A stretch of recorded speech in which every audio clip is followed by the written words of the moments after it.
Hi guys, welcome to Watshow. I'm Namita Ved. We have with us Mr. Pradeep Shrivastav CMO, Idea Cellular. Hi Pradeep, Hi. welcome to Watshow. Thank you. Well, to begin with, how's your latest initiative, Oongli Cricket, doing? It's a fabulous thing. I've checked it out. And could you share some numbers with us regarding the same? It's fantastic. Thank you so much. We just wanted to have some fun in the middle of the current cricket craze and season. So we are receiving a very large number of both Idea and non-Idea subscriber entry because we have a lot of fun questions. You know, a question could be how many catches would we miss today? Okay. Or a question could be what interruption would take place. So subscribers are actually interacting using mobile with a game instead of passively watching a television show. That's a change that we have brought about, and obviously numbers would be discussed later, but I would say in a day upward of a lakh of number, we're getting very good response. Great. Could you share with us your views and approach on the VAS market in India? Yeah, VAS or value added services is an emerging area. Today, as a thumb rule, 10% of the revenue of mobile operator comes from value added services. But if you look beyond that, in terms of what mobile advertising can do, what mobile banking can do, or what are the opportunities related to areas like mobile email or music, today already half of the music industry IPR revenue is earned using mobile phones. So we are talking about huge opportunities and very large number of building blocks which can create serious business case going forward. So VAS is a thing of future.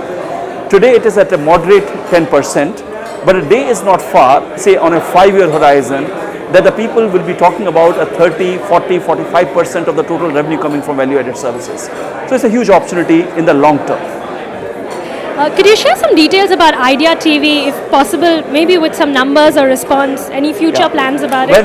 When we got into areas such as Idea TV or areas such as uniquely created content with people like Rajshri Films, we knew that we were into an experiment and early stages of the curve. We wanted to take an early position in terms of what could be done through interactivity, through audiovisual experience on mobile. You know, there's a limitation of technology of 2 or 2.5G. So there is short clipping which is possible for mobile users today. There is a unique content which has been created with mobile in mind for the subscriber. And with the numbers that we had in mind, we are satisfied that larger and larger number of subscribers are engaging with it. But the moment you say larger number of subscribers, out of the total base of 62 million subscribers of Idea, you know, we are the fastest growing mobile operators in India for the last 3 years, only a fraction is involved in what we call the GPRS capability, or only a fraction is involved in highly specialized applications such as mobile games or mobile television or such application like mobile commerce, mobile banking. Now, we have seen in the last year or so rapid growth on that very small base.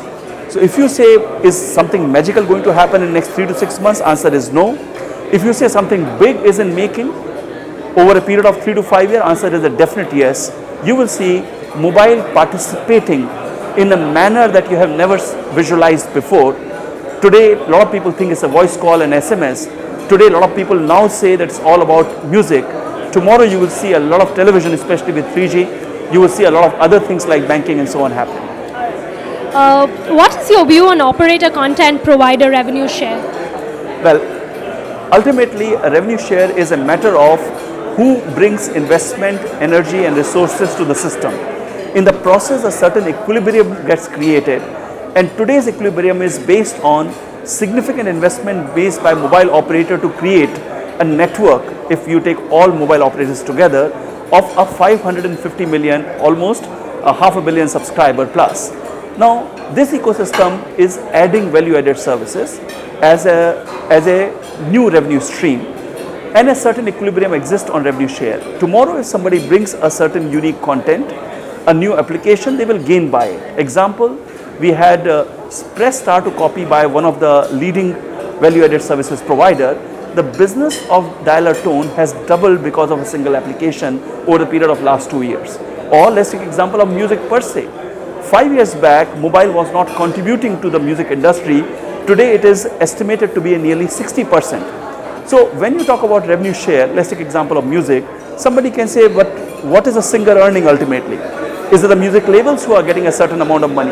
There's an equilibrium because music labels were in a position to distribute this to very large number of people. Today there is a certain revenue share with mobile operator. You are saying mobile operator versus the aggregator, but there is not one single aggregator. There is a musician, there is a singer, there is a studio involved, there is a music label involved, there is an aggregator involved, there is somebody who is converting this content into a mobile friendly content, there is a mobile operator.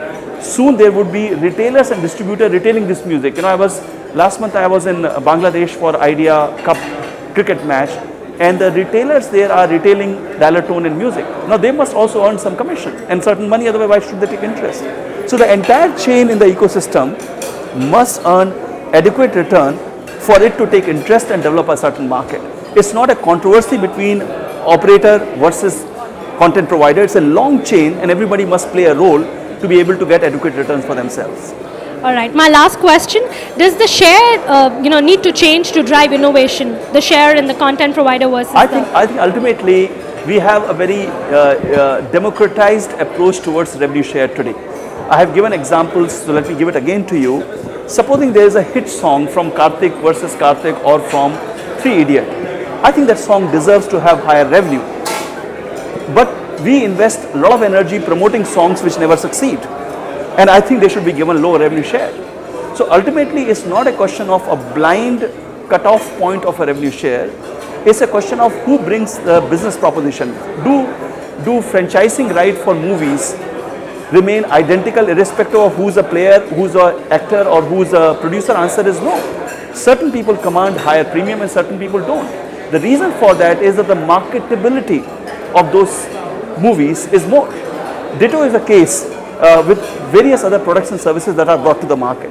So I think the democratized and simplistic approach of a revenue share, irrespective of whether it is a flop idea or a big idea, should be dispensed with, and good players will always find a set of operators queuing up for them, and not so good people who will ask for more revenue share should not be getting it. Thank you, Pradeep. Thank you so much. Thank you. Well, that was Mr. Pradeep Shrivastav from Idea Cellular. Watch out for this space for more videos.